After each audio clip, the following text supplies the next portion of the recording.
Okay, today I'm going to try to show you guys how to log into Quizlet and get to the Quizlet classes that I have set up for my students. I have the link here that takes us to the 5th grade class I have created. There's also a different link for 3rd, 4th, and 6th grade. So depending on which grade you're in, it may look a little different from you, but the process is basically going to be the same. If you're already on Quizlet, you could just sign up for free access by clicking on this button here. That'll send me a request. I'll let you in the account. If you're not on Quizlet, you can go for sign up here by clicking on sign up.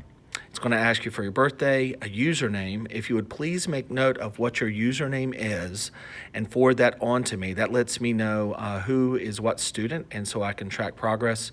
The email that you want to associate with Quizlet here, the password here, and you're going to sign up and click the button there. Now, just for fun, I've created a student account to show you what things look like on the student side of things.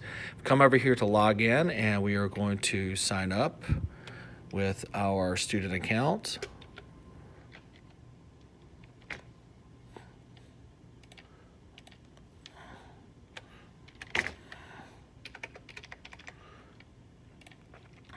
And we're going to log in. Now, when you get into the class, you're going to see here a list of flashcard sets that you can study. You can sort these either by alphabetically or by chronological date, which they were listed. So just for the purposes of this demonstration, we're going to look at the accused of case preposition account. So if I click on here, it gives me a couple of options. Flashcards are just like flashcards in regular life. You can sort them, you can shuffle them, you can go English to Latin, Latin to English. This is a great place for you to start when you're encountering the vocabulary for the first time. Down here, you can create a practice test for yourself if you wish, and that gives you a chance to see how well you know the information. Write and spell are two options that you have. If spelling's a little hard for you, you need a little extra practice there. I really highly recommend the Learn feature once you've gotten some basic knowledge of the flashcards to really kind of hone in the mastery. Now down here where it says play, these are games. These are fun, but these are games. So if you want a study break, feel free to go to match or to gravity. But this really isn't going to move the train forward in terms of studying. So let's take a look at what the flashcards look like. If we click on the flashcards, it gives us options here where I can shuffle them, and other options I can go Latin to English, English to Latin, or both. I have audio. You can turn that on or off if you wish. And here I have the card. It's against, and flip the card tells me what it means. So there we go. And if I want to click here, I can move on to the next card. At, by, near.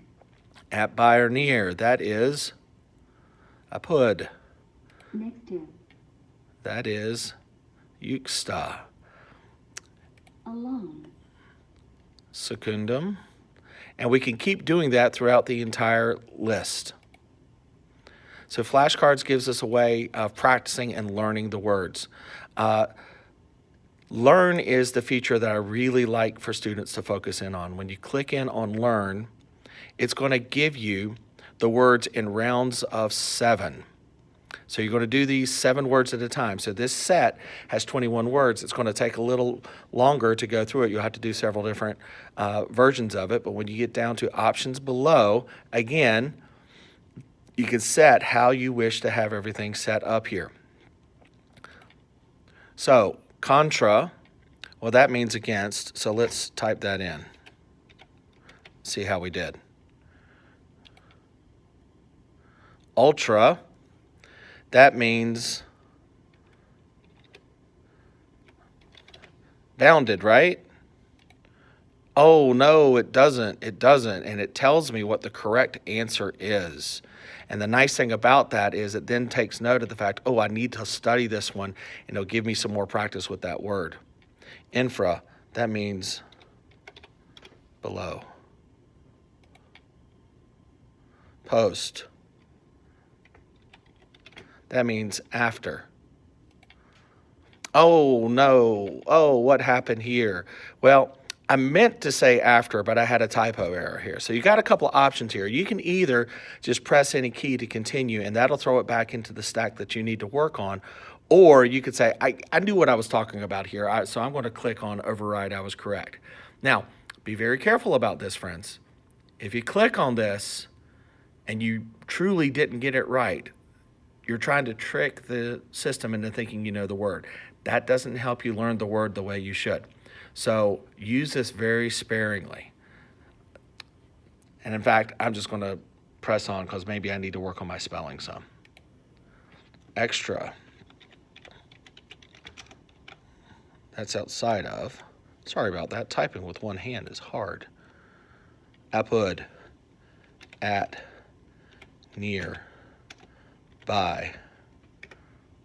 Now here it said at, by, near. I said at, nearby. I think we can in good confidence say I was correct on that one. So we're going to override that one right there.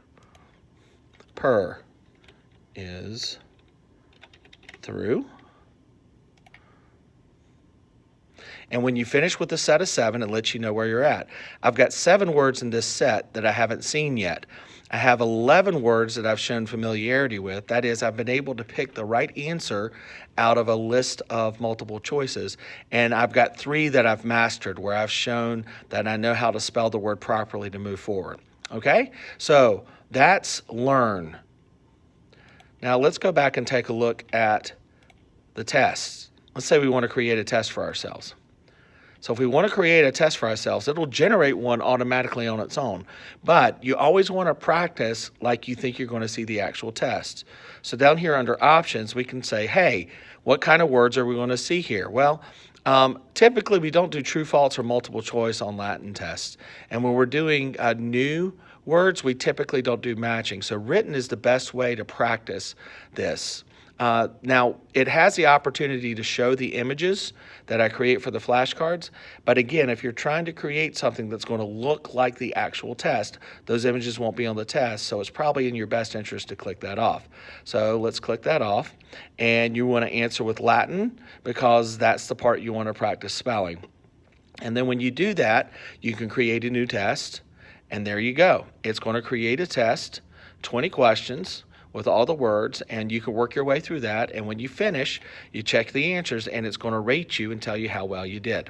Now, I'm not going to go through that right now because I'm just trying to show the basic layout of this set. Now, that's what the students see on their end. Now, let's take a look at what I'm seeing on my end. So we're going to log out here, and I'm going to log in under my teacher account. And if I go to my classes, 5th grade classes, and if I click over here on members, I can take a look at the members and see what's going on. So if I go down to Love to Learn Latin, let's click on Love to Learn Latin. And this tells me that this student hasn't created any sets yet, but they are in one class and they've studied something. So if I click here, I can tell what Love to Learn Latin has studied. If I click on that, I see that this person studied the accusative case prepositions. We did some flashcards just now. That lets me know when it was started. And if you noticed, if it's grayed out, that means nothing has happened here. So today, Love to Learn Latin has just worked on their flashcards a little bit. Now, if you'll look at it from the previous day, I've started Learn, but I haven't finished. I finished flashcards, and you see this little green dot? That tells me that I've completed the flashcards twice. So good job going through the flashcards and starting on the Learn. Well, they haven't started write or spell yet. They've taken a test that was finished. Oh, but look here. They've played the match game 3 times, and they've done the gravity game 1 time.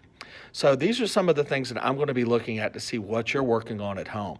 I really like to see activity here in the Learn feature, the flashcard feature, and the test feature.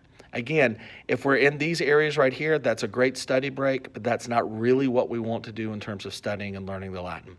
So that's a good overview about how to log on and use Quizlet for my Latin class. If you have any questions, email me. Be happy to help. Thanks, guys.